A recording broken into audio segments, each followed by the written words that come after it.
Welcome to Lending Forward, a podcast where we're lending every bit of what we know to our listeners. From real conversations and lessons learned deep within the industry to education and forward thinking. Together, we're lending forward. And as always, don't forget to subscribe to our channels and connect with us on www.atlanticbay.com. Atlantic Bay Mortgage Group, LLC, NMLS number 72043, NMLSconsumeraccess.org is an equal opportunity lender located at 600 Lynn Haven Parkway, Suite 203, Virginia Beach, Virginia, 23452. Fresh off the heels of the 2022 economic forecast, Barry Habib is joining us. Welcome, Barry. Hi, how are you? Great. It's good to finally meet you. I have a lot of questions and a little bit of time to ask them, so I'm going to blow right through them. So you've built quite the lasting brand, and I'm sure you've been in every move that you've made has been intentional. What are some of the keys to your success along the way?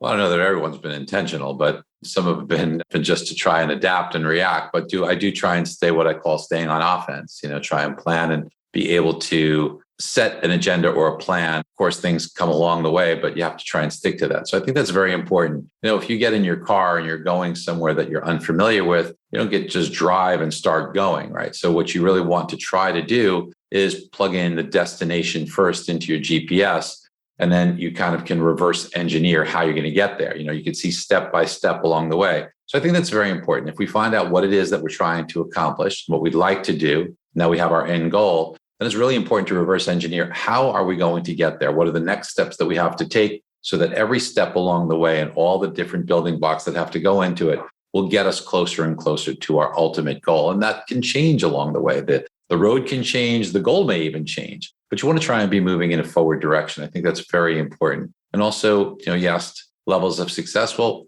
we all want to try and be more successful. We want to try and improve every day, right? So for me, that includes trying to not just have goals that are dollar oriented, which are fine. That's great to have. You could do a lot more good for yourself and for others by having some dollar success. So no one should ever be ashamed of that. Take it from me. I grew up extremely poor. I understand what it's all about to be on the other side of the tracks too. But that's part of it. The other part is setting goals and achieving them, because that builds confidence. If you can always set a goal and get there, that tends to make you feel better about your chances into the future, and setting even higher goals and knowing that you'll get there is important. Confidence is a really, really critical element, not cockiness, but confidence and believing in yourself. But then there's also the real key, I think, is fulfillment. And you can have a lot of very happy people that don't feel fulfilled, and therefore they are lacking an element of happiness. So you can have a lot of money, you can have a lot of achievement, but if you don't have fulfillment, that could be something that causes people to feel a lot less happy than they should. So in that pursuit of happiness, make sure you're doing things that make you feel good about what you're doing, that you're doing good in the world, that you're helping others along the way. Be reaching forward maybe with one hand, but maybe with the same movement forward, you have a hand that's back, that's pulling people along with you. So I believe that that's something that will give you fulfillment. I love that. As mortgage bankers who are fresh or new to the business, confidence doesn't always come easy. Making sure you grow through your discomfort and fulfill your dreams, you just got to start, right? So one of the things that you mentioned was demographics are destiny. So as things are changing in the industry, and everything's kind of coming in all industries a little bit more automated, where do you see that going for our industry? Well, it could be a tool that helps us, but it also can be something, if we don't stay on top of and we don't use the tool to propel us, it could actually be a hindrance, and it could become something that becomes competition against us. So we have to be very careful. It means that we always have to grow. There's no middle ground here. If you're not growing, you're dying. So we have to force ourselves and push ourselves. And this is why you see people that attain some success, but then if they don't continue to push themselves and work hard, that they lose that. Then they become less relevant. And this is why you see the very successful people that are out there. You're like, why are you working so hard? Why are you pushing yourself? They seem to be pushing themselves and working harder than somebody who's new and trying to. Like you might want to look at them and say, hey, haven't you earned it? Haven't you made it? No, if what you really want to do is you want to be successful, and you've learned that the winners don't relax. The winners that are out there continuously push themselves to be better.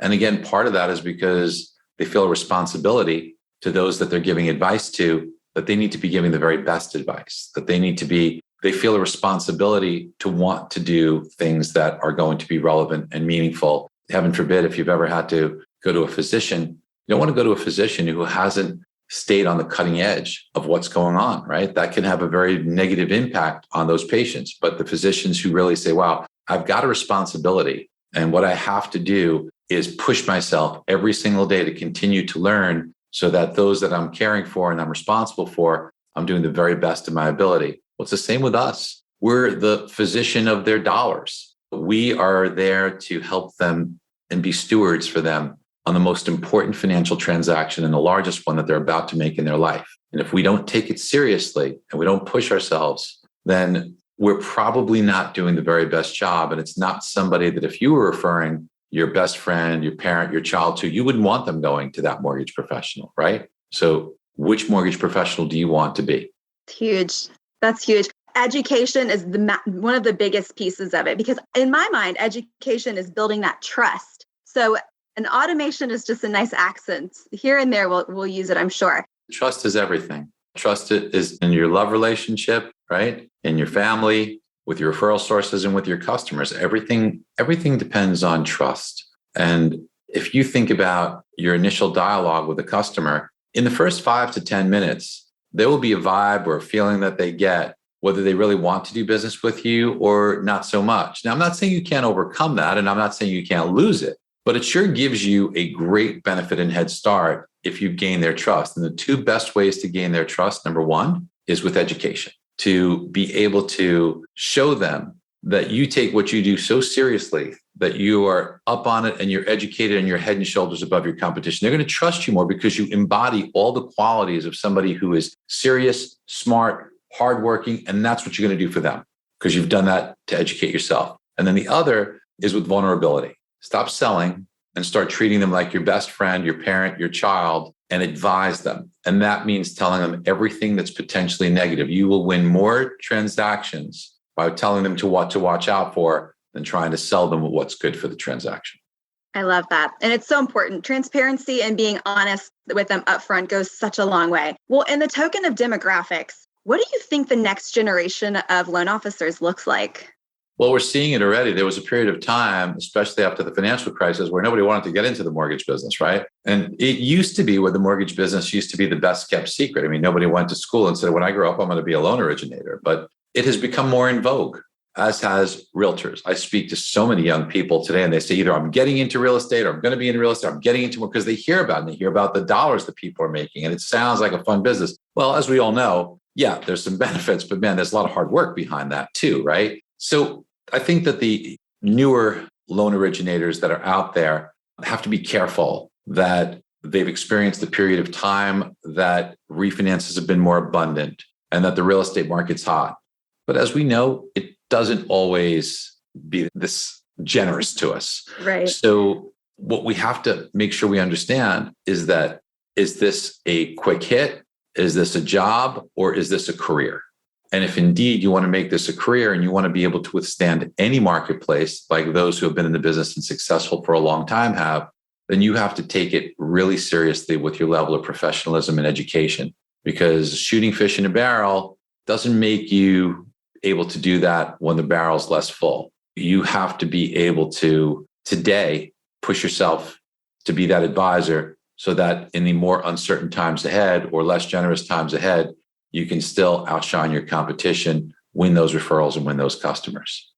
All right, my last question for you. Can you lend forward your crystal ball knowledge on what you think the biggest change or shift in the industry or market is going to be?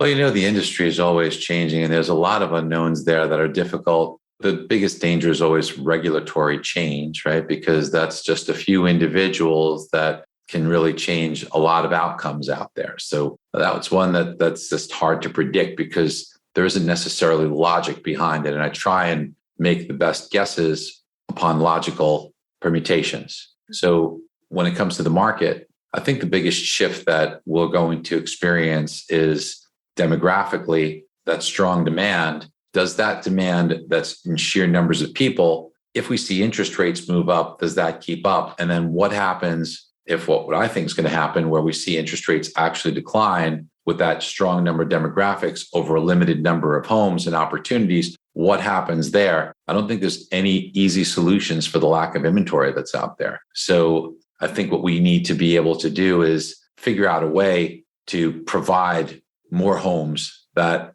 will satisfy the demand that's out there, other than just bidding up the homes that we have in both the purchase side and the rental side. So when you have these situations, solutions tend to appear. What do they say?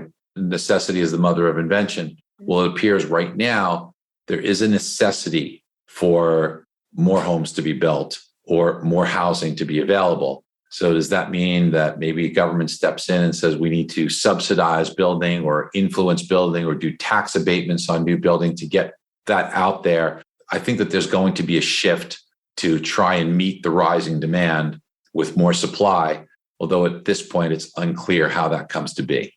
Wow, it's going to be a big year, big few years. Yeah. Well, thank you so much for your time, Barry. We appreciate it. Well, I appreciate you guys. Thank you so much. Thank you. And Thea says thank you too, by the way. Thea is a rock star. Love her. I do too. She's awesome. She's such a sweetheart. Well, it was so good to meet with you, and I'd love to get with you more often. We are trying to build out our podcast, as you probably have seen. So I've got a lot of innovative ideas around it that I'd love to float by you, and not a ton of time that you can just willy-nilly give out. But if I can get on your calendar, I'd appreciate it. You bet. You bet. Yeah, just let us know. We'll figure it out. Another one that you should talk with is Dan. He's really good too. Oh, I'd love that. Absolutely. He would be great. He would be great. And he can talk with you about cryptos that everybody's interested right now too. Perfect. Well, good. All right. I know you have to get, so I appreciate it, and have a good day. You too. Bye-bye. Thank you. Bye. Thanks again for listening to the Lending Forward podcast powered by Atlantic Bay Mortgage Group. Don't forget to tune in next week and make sure you subscribe to our channel. Remember, we all play a part in lending forward. So go lend something forward today.